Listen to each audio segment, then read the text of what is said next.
Hi, I'm so happy to have Lynnette Sacchetto today. This is the founder of RealTrust. You all probably know her like a data queen of Dubai.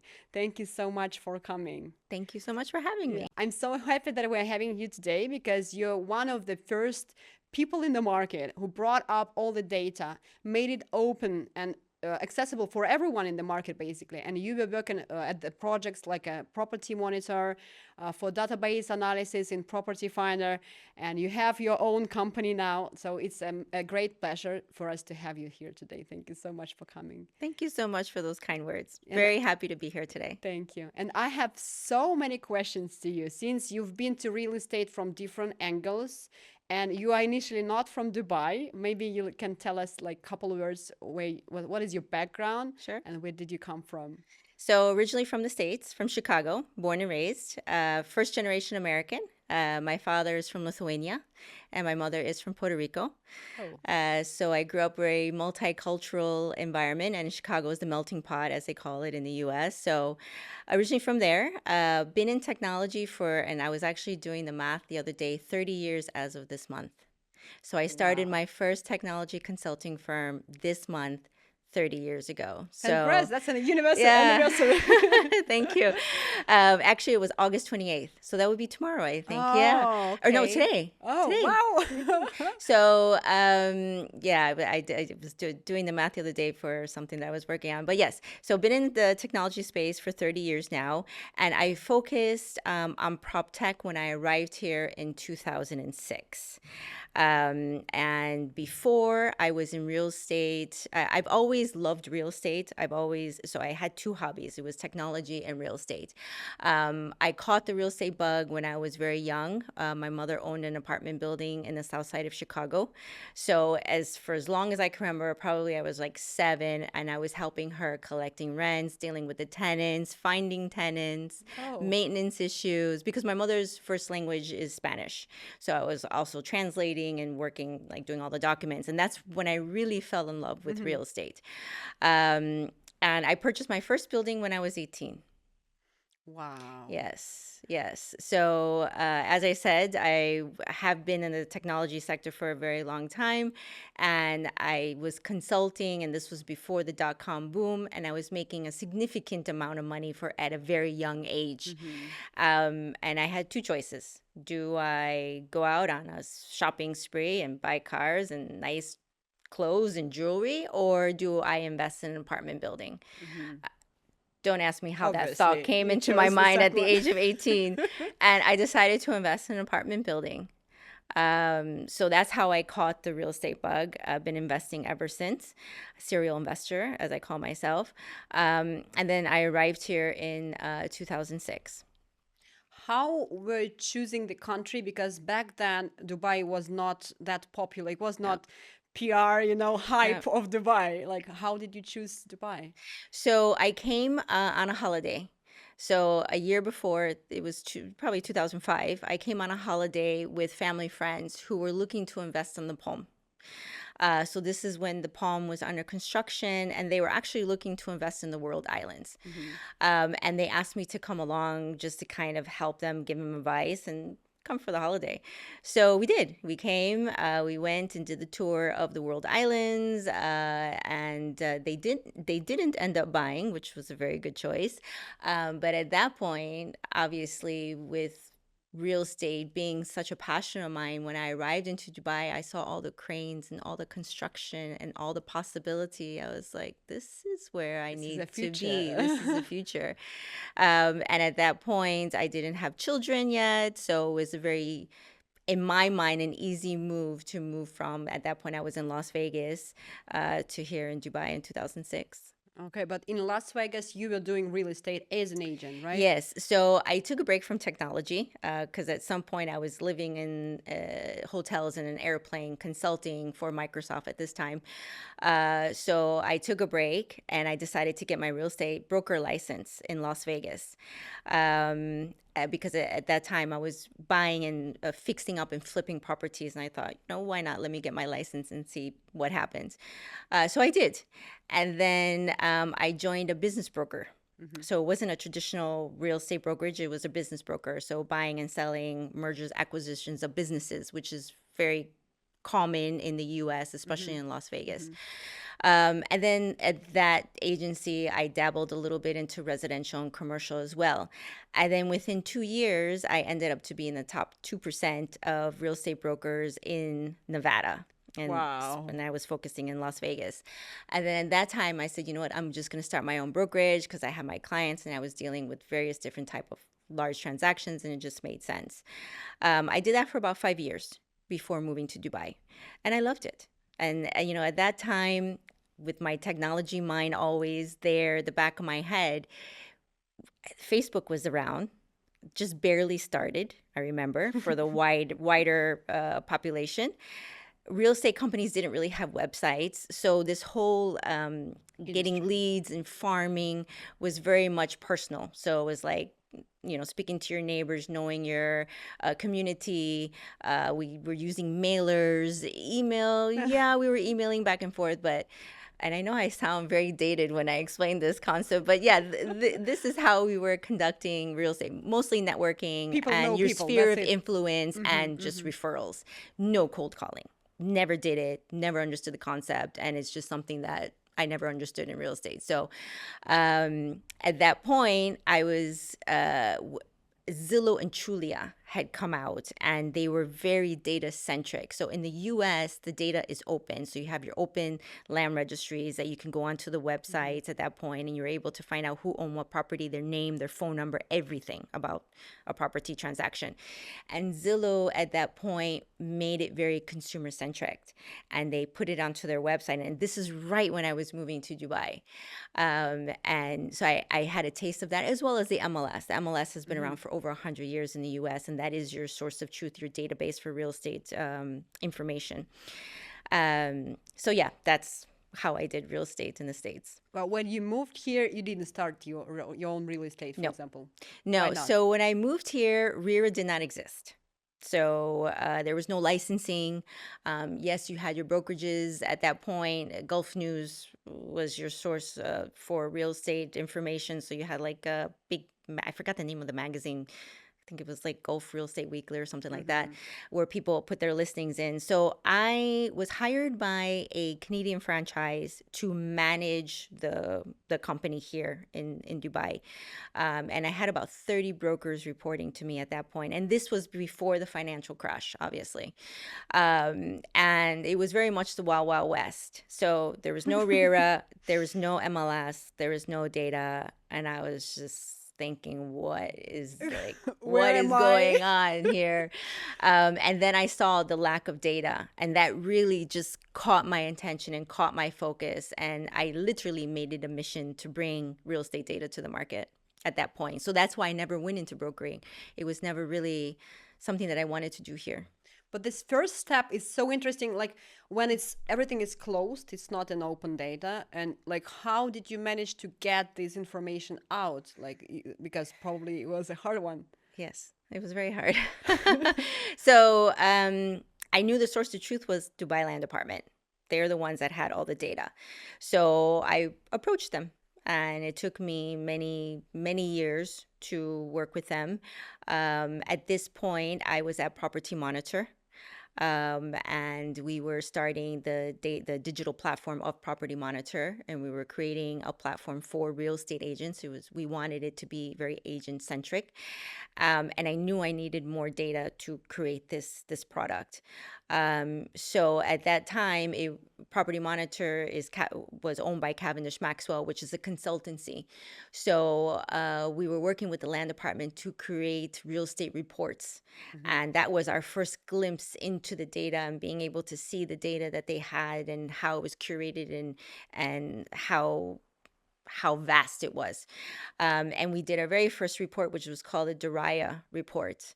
And this was in 2015. Mm-hmm. And it was a joint report between Cavendish Maxwell and JLL. So CavMax did the residential part, which Mm-hmm. is where we got the data. And we were pumping it into Property Monitor and getting some really good information out. And I was able to gain the trust of Dubai Land Department to have them trust me with their data and show them what we can do with that data. And that was in the digital products of Property Monitor. At that point, we started playing around with averages in the market and medians in the market and coming out with reports that was being picked up by the newspapers. Then I moved to Property Finder. Then at Property Finder, it's a very large, prominent, number one real estate portal here in the UAE. I was able to have conversations with Dubai Land Department for us to create the first official house price index for the city of Dubai, which is Muasher. And then that was utilizing their full data set for residential and commercial sales and rental, and being able to create indices like the rest of mature real estate markets in the world.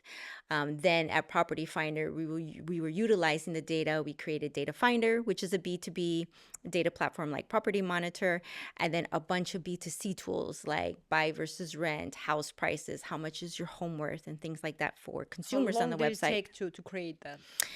So at Property Finder, I was there for 4 years. I was there for 4 years. So Moasher took about a year to build between the data scientists at Property Finder and the team at Dubai Land Department.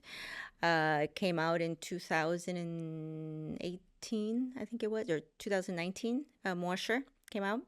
And it had a significant impact for Dubai, for transparency, foreign direct investment. It also elevated Dubai on the JLL Global Real Estate Index report, which is massive around the world for cities. It was a major contribution. Then at that time, after Moasher was released, I was working with the land department on the open data API to release it to others in the market for them to create data products. And I was on the advisory board. And this is where it was given to Property Finder, Bayut, and DXP Interact to create data products. But DLD has its own platform now, right? They've always did. So they always had, so when I say always, I want to say they introduced their data onto their website in like 2012. But it was very sporadic. It was very bare. It didn't have enough information to make proper intelligence out of it. So when I was at Property Monitor, that's when I was convincing them, give us more data, release more data to the public so that we can do more with the information. And they did. And this is when they gradually started releasing the data. Then after Moasher, and when we were working on the Open Data API, they released all of it. And at the same time, Digital Dubai was given the mandate for all government entities to share their data to the platform. So if you go to Digital Dubai, which was Smart Dubai, and I think it's still called Dubai Pulse, all those three names in one, you can find Dubai Land Department data on a monthly basis, and you can download the full data set. And this was part of the open data initiative that I was working on. So gradually it took, baby steps. We were able to get the data out there. Obviously nothing confidential, so you don't have any personal identification like a name or passport, like nationality, things like that. But that's enough data that we have to be able to create intelligent platforms and put products out for the agents and consumers. So you basically changed the whole market. Looking back now, yes, the real estate open data that we have today is because of all the initiatives that I pushed forward and led. Yes. Have other players come into the market after I did my work, if you want to say? Yes, they have. Is there room for more players? Absolutely. We need more type of prop tech out there to do various different things with the data that we have. You do have your prop techs like your Stakes, which is the crowdsourcing platform that uses the data intelligently for their consumers, which is awesome. But I do think that we need more prop techs out there that's for the general consumers to give the data out in a very easy way to digest and consume, where they can make intelligent real estate decisions. We're still lacking that. Yes. I mean, yes, you have Property Monitor, which is for the agents, where agents can produce reports, but it's still not enough, I think. But I was in that space for many, many years. And, I came to a point where I said, okay, I did what I wanted to do. I brought the data. I created multiple B2B data platforms, worked with the government, advised on the open data API. Now it's time to work on other things. We have a lot of data now, but we don't really, I mean, like in general, in the market, people cannot really use this data properly. And that's what I noticed when I first came to Dubai, because I was investing in real estate in Russia, and we were like counting every single, like cent, if you want. Like everything was so structured, like finance was so much in order. And I understand, we were doing flipping with my sister, and I understood which property I need to buy, like how long will it take to sell. Like we even counted this percentage, like depending on the amount of time needed to sell this property. And when I came here to Dubai, the first thing I was really, really surprised to is that a lot of investors, they have it all. They have all this data and they can use it. But I mean, it like looks like no, like not a lot of people know how to use it properly. And still we face the situation when a very energizing broker, like very, very active one, he like calls, we have an amazing, great project. This is the brochures. This is like the location. And they sell emotionally more than like number based. And I think, like, maybe, like, if you agree with me, maybe there is a lack of institution of education of how to use these data. And if it's not still implemented, why is it like that? Looks like it's not going on in the market. What do you think? That is very correct. It's a very true statement, what you just said. And when the times get tough, this is when the agents use the data because they need it. When the times are good and the money's flowing, investors are not asking for data. They're barely trying to get their hands on an apartment if they're lucky when the times are good here, which is another part of the market. So it's if you look at traditionally the nationalities that invest in Dubai, these nationalities in their countries, they don't have data. So if you look at, for example, they're not used to data, except for India. India is the number 2 investor. There's a lot of data. There's some really good, amazing prop techs there. But if you look within this region, data, Dubai is the first city, and it's a city in the region to have an index, an official house price index. Abu Dhabi now has their data curated in some way, shape, or form. But the only index in the region really is Dubai. And you have Bahrain that's doing a few things. But so within this region, they're not used to looking at the data. They're not used to understanding what the data means, or if they're given the data, how to properly assess it. But like I said, when the times are good, that's when people don't pay attention to these tools because it's not a focus. However, I remember during COVID, it's a very distinct time for many things. So after creating Property Monitor, which was very agent-centric, it was super easy. You can, create comparative market analysis reports within a few minutes. That was the goal of Property Monitor. However, during COVID, when I was at Property Finder, we were doing these weekly webinars, and we had thousands join the webinar, agents, all within the industry. And they were looking to us for the answers. Like they needed help. They needed the help. So at this point, when COVID hit, Data Finder was already created. It was just launched in the market of August the year before, and COVID hit March in 2020. And they were using the data. They were coming to these weekly webinars trying to understand what the data was telling us. And at this point, we had very good insight because not only were we using the government data, we had proprietary Property Finder data of what people were searching for on the website. So we saw, for example, a huge shift of searches for apartments, which was the common for years, shift within weeks to townhouses and villas. So there was like, I'm trying to remember the stat, it was a 300% surge in searches for villa townhouses. And we're saying to the agents, if you want to use this data, use it for your business development, use it for your intelligence. People are focusing now on villa townhouses. And sure enough, villa townhouse rentals and sales exploded during that time. So we were able to show a lot of intelligence and information in that data. And that's when it was COVID where agents started to understand, I personally believe, the value of the data and the data products that were in the market. And it's up to the agents to educate their clients and the investors coming in. Now, you do have a lot of savvy investors who are looking for data, and they'll Google and they'll find various different reports or information. I constantly get contacted by investors constantly for advisory work. Just because my name is out there, it's known, and it gets linked to data here in the region. So yeah, it's just a matter of the times that we're in the market. So, now the last few years we've been in a very high. However, agents are using the data and they're using it to their advantage.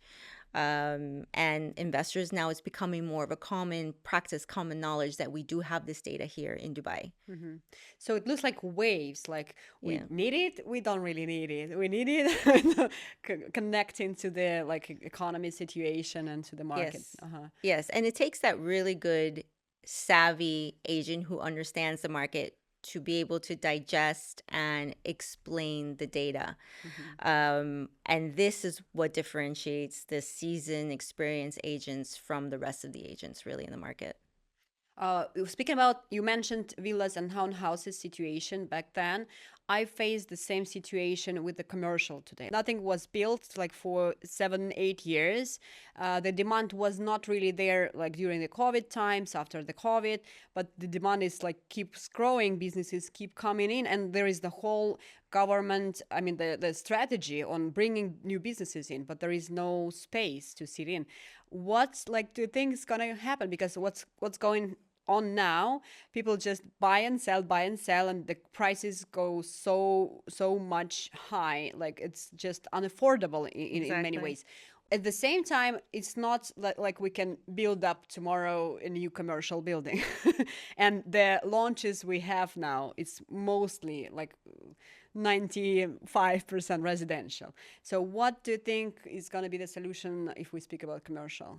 So commercial is quite an interesting topic to talk about when it comes to the data, because as you said, there's a significant lack of supply of commercial, and it has risen exponentially in prices over the last few years. Before COVID, there wasn't much of projects for commercial.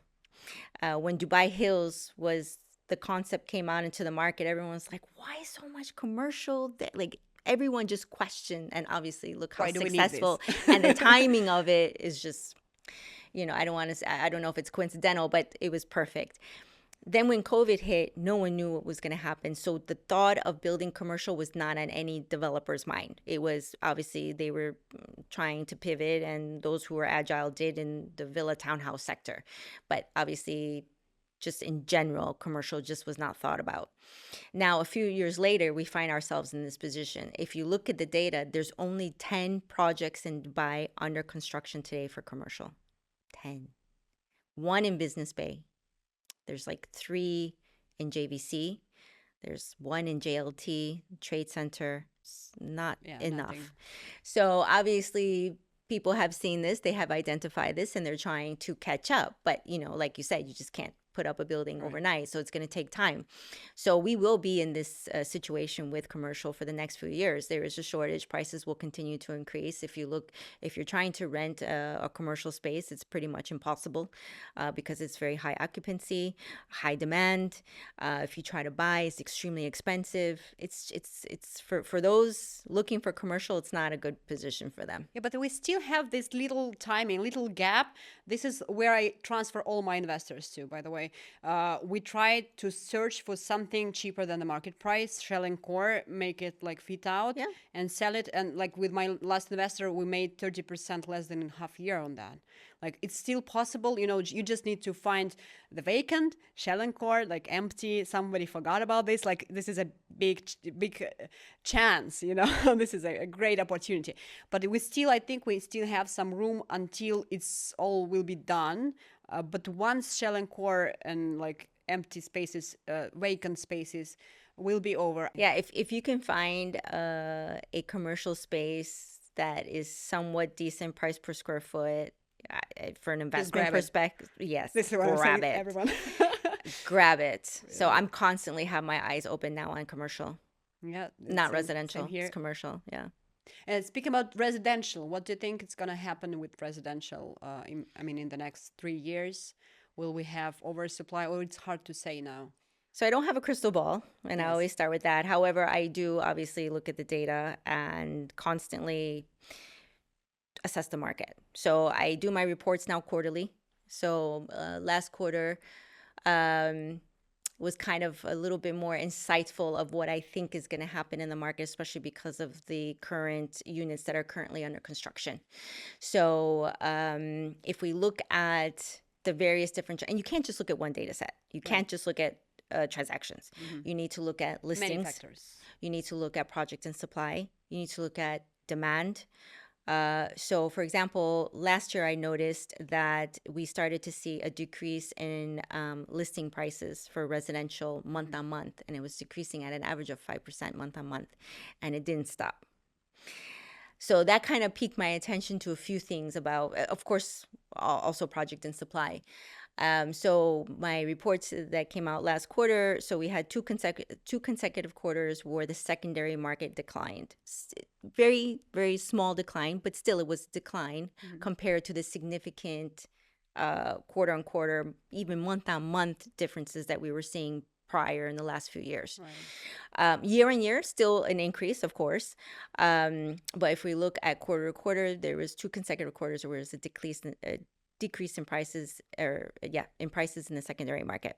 We also saw a decrease in off-plan price per square foot.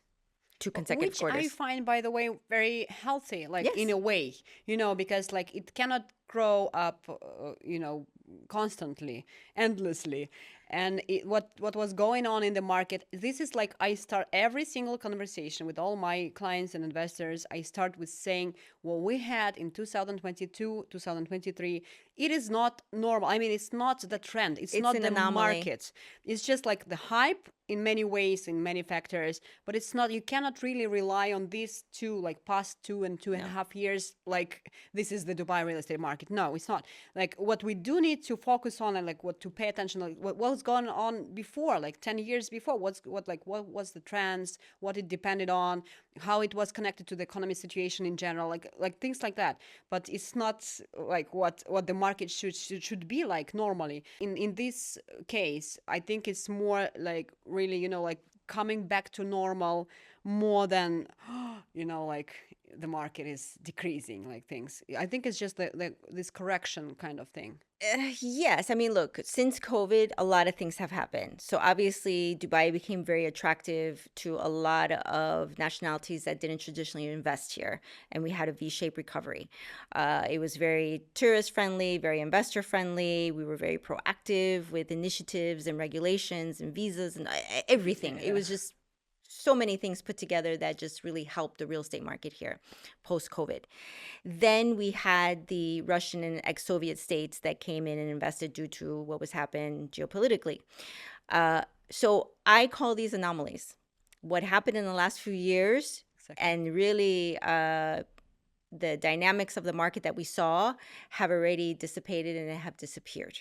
Now we are left with a current market where it's not very even. So we have certain areas which have completely been overpriced. For example, Blue Waters, Dubai Marina, the Dubai Creek Harbor Palm, also. downtown. So the sellers there are now coming to a realization that they need to adjust their prices. So since last year, we've gone from a 30-day day on market to a 90-day plus day on market. So this is where we're seeing it in the data. So it's not just my opinion here.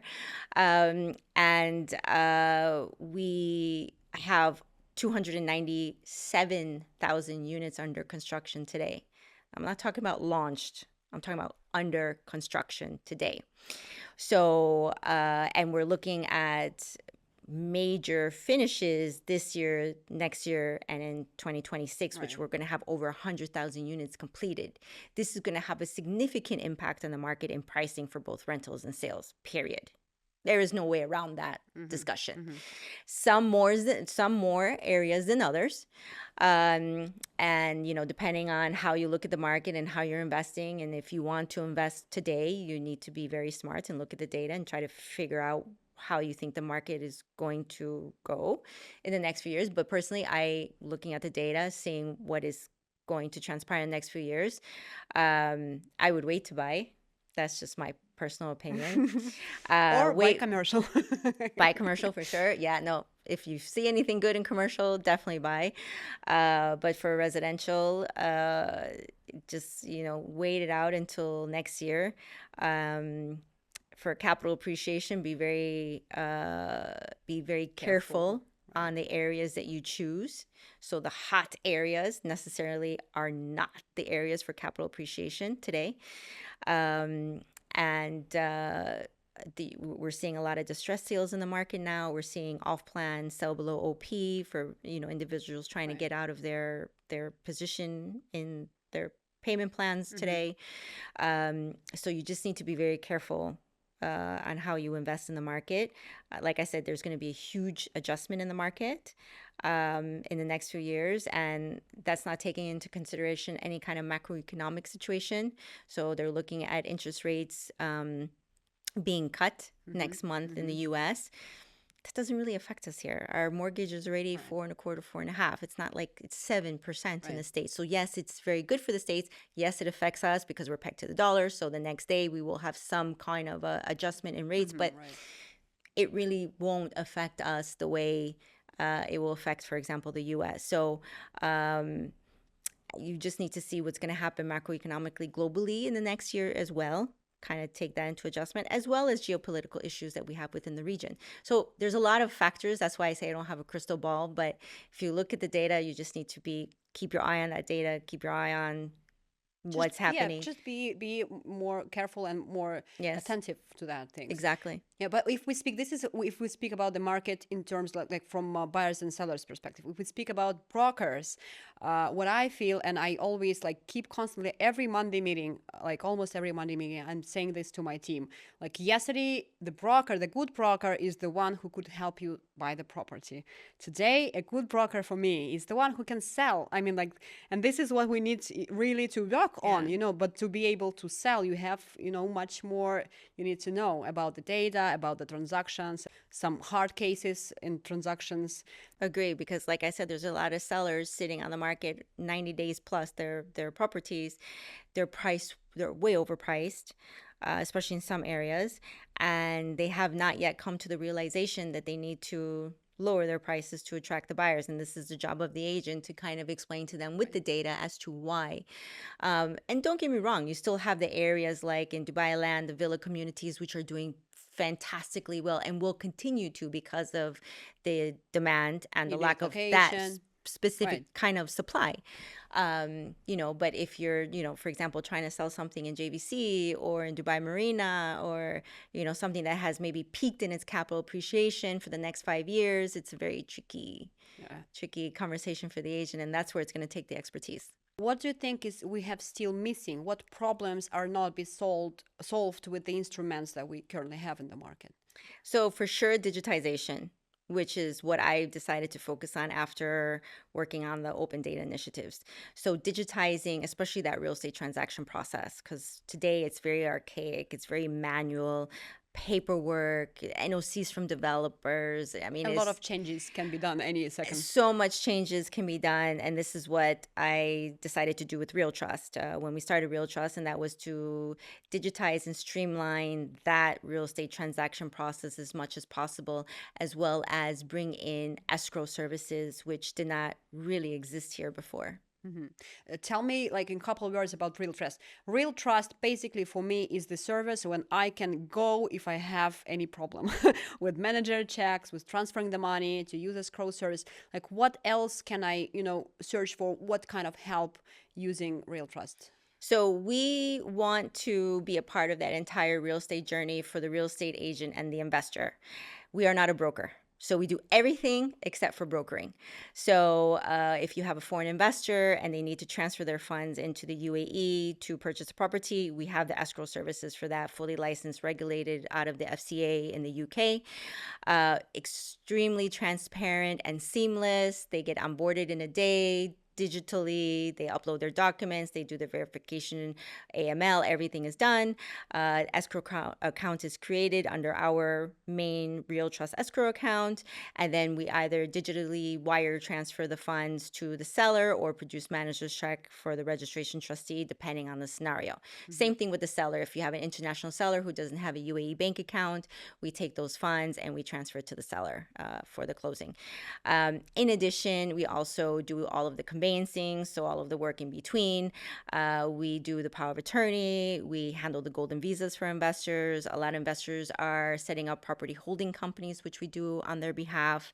Everything, all the services we do are in-house. Nothing is outsourced.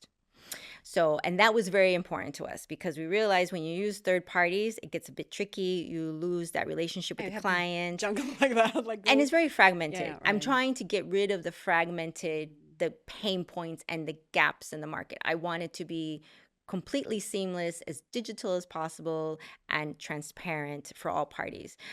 We also help with corporate tax advisory and will and estate management setup. We have an in-house, she's our director of operations and legal. She's a real estate attorney, Majdel, that helps us with all that. We get some kind of challenge, problem, issue that needs to be resolved by the agents, and they just don't have any place to turn to, and they come to us, and it's very satisfying that we can solve it and offer services to especially to the foreign investors that didn't traditionally exist here. We're the only ones in the UAE offering this type of service. Do you use any of AI in your job in working at data analysis? And So in what way, if you do? I've been using AI for as long as I've been in technology. It just wasn't that cool back then. So it didn't become cool until like the last, I don't know, maybe 5-7 years. So when we build the index washer, of course, it was utilizing machine learning and AI. At Property Finder, a lot of the tools that were built were utilizing machine learning. And in my current day-to-day practice, I'm constantly using AI tools of various different kinds. I use it for my editing of videos, for social media. ChatGPT is my friend, constantly used. We have a full database. So I thought I'm it's you there. It's not you, it's AI. it is me. So we're constantly training the model, uploading it with, especially for like the legal part of things that is done. And it just really helps and saves so much time. So yeah, that's how I currently use AI. What was the game changer for you in Dubai? Like within these couple of decades, what was this moment when like everything changed in your life, in your career? Wow, that's an interesting question. So personally, obviously, when my daughters were born, because that changed everything, changed the dynamics of me individually, me as a professional, me as a woman in juggling home and profession. That really changed my core of who I was. And it kind of brought out that mentoring part in me. So I never really mentored before and I do a lot of mentoring now. As I see the need for mentoring, not only in women in business or who are professionals, but anyone who's just trying to, whether they're a young professional getting into the market or they're a seasoned professional. And I do a lot of advisory. So I'm on a lot of advisory boards. So that really prompted all of that I just said, becoming a mom. Then professionally, for sure, it was the partnership with Dubai Land Department, because and the first one at Property Finder with Moasher, that's when I was able to see all of the fruits of my hard labor actually come to fruition.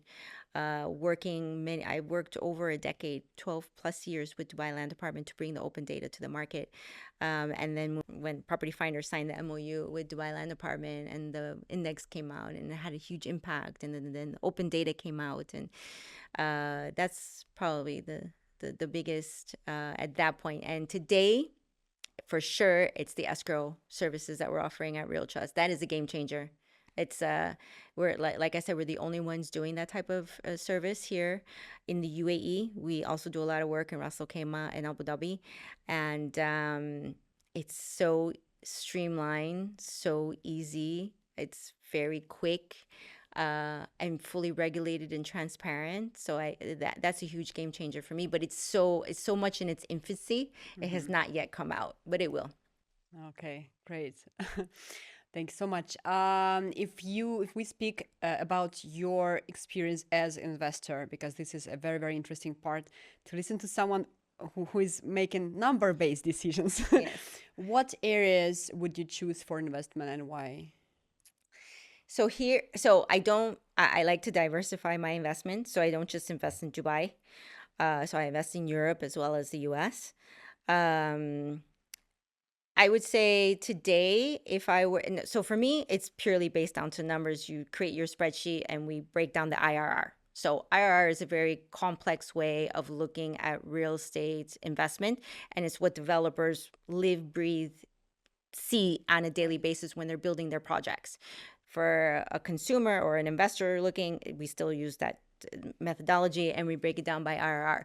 So if I had to, and I haven't done the exercise in a while just because we're today in Dubai, I'm not investing because I'm waiting.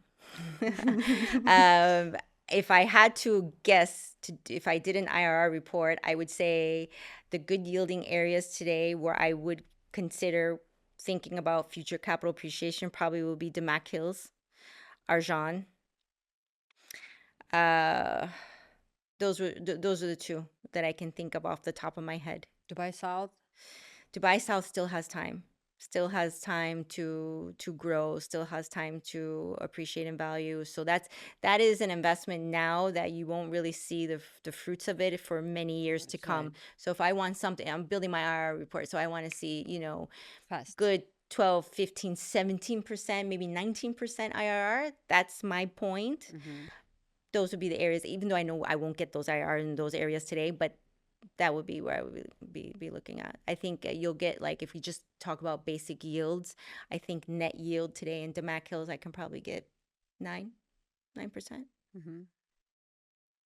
If we speak about the strategy of renovation, what about like villas, townhouses renovation? Oh, that was massive, right? During COVID, Yeah. because there wasn't enough supply, especially for like the luxury villas. It still is. Yes, In it the still is. locations that like really there is a limited amount of properties. Like you don't have any other way to make it happen. Massive opportunity.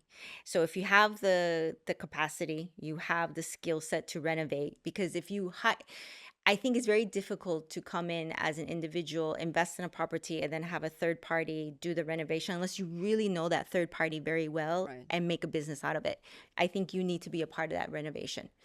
Either construction, as you know construction very well to be a part of that daily business in order to really be successful. But there's massive opportunity. Just look at the Springs and Arabian Ranches. Yes, it's been areas that people have been renovating for years and years, but there's still a lot of villas that need renovating. These areas really, these are the perfect areas. My attention. Like, look how many transactions they had during like even the last 3 months. Yes, it's just like yes, a huge one. Look, I thought about it. I would say maybe 4 years ago to do that business. I just didn't have that construction renovation side. Yes, I knew companies, but you really need to. Even knowing the construction side, it's not probably always enough, because still you need someone, like you need hands. Yes. And this is what, like, this is the hard 100% of success is the hands. This is the hardest part. Yes. Yeah. So acquiring the property is easy, as you and I know, right? So acquiring the property, it's that skill set to really do a good job so that you can establish yourself and your name in the market as being the ones that buy the property and renovate. And there are individuals and brokers out there that do it, and they're doing a very good job and they're making a killing. Right. There was several attempts in Dubai real estate market to make that tokenization thing of real estate. Why do you think this initiative like didn't happen yet, and like what stops it from moving on? That's a very good question. All right. So I've had this conversation many of times with individuals that have brought the concept to me. I get a lot of prop techs come to me, a lot of startups come to me for advice. And I always tell them the exact same thing. With tokenization, you have to have some kind of currency behind it, and it's a cryptocurrency. So that concept already is a little bit still not, doesn't resonate with most people. Now, this cryptocurrency needs to be based on some kind of a value. Okay. And that value at this point is that real estate. However, if that cryptocurrency is bought and sold as much as you want at any given point, thousands, hundreds, millions at the same time, you don't control the value of that property, which is a physical asset, right? So unlike crowdsourcing, where you have shares in a property that goes into an SPV, and then based on the value of that property according to valuation methods, traditional, but that is what it is, then you get your dividends monthly, and then when you sell, you get your portion of your investment. That makes sense. That's crowdsourcing, and that's done with like Smart Crowd and Stake. However, with tokenization on a physical property, where that currency can be volatile at any given point, and for example, if there's a crash in the market, if that currency goes, let's say it's at 10 and it goes to 0.000001, drops. are you telling me that that property is worth that at that point? Okay. So this is where they haven't really been able to Figure out how. nail like, the how to stop it. tokenization on real estate. Okay. So from a crowdsourcing perspective, yes, it makes sense. It's being done. It's regulated out of DFSA. That's the other thing. For tokenization, who's going to be the regulator? It's not going to be Dubai Land Department. It's most likely not going to be VARA, Right. under DFSA. So this is why it hasn't caught on in the market. And I know they're trying to understand it. Developers have brought it forward to the regulators for their projects. It's just that the volatility of that currency, which is a cryptocurrency, which is what you have to buy to invest in that property, is not controlled by any entity. That's the problem. You are a role model for so many people today in the market. And I want to ask you, what is your role model? Because you probably have one. Thank you. That's very kind. My role model. It's not a specific person. It's been different people throughout my life. So when I was young, my first mentor, when I was in uni, actually, he was the CEO of ABN AMRO Bank. He was someone that was a role model for me at that time, and he really showed me different ways of business and life and how I can exceed and excel. But also my mom.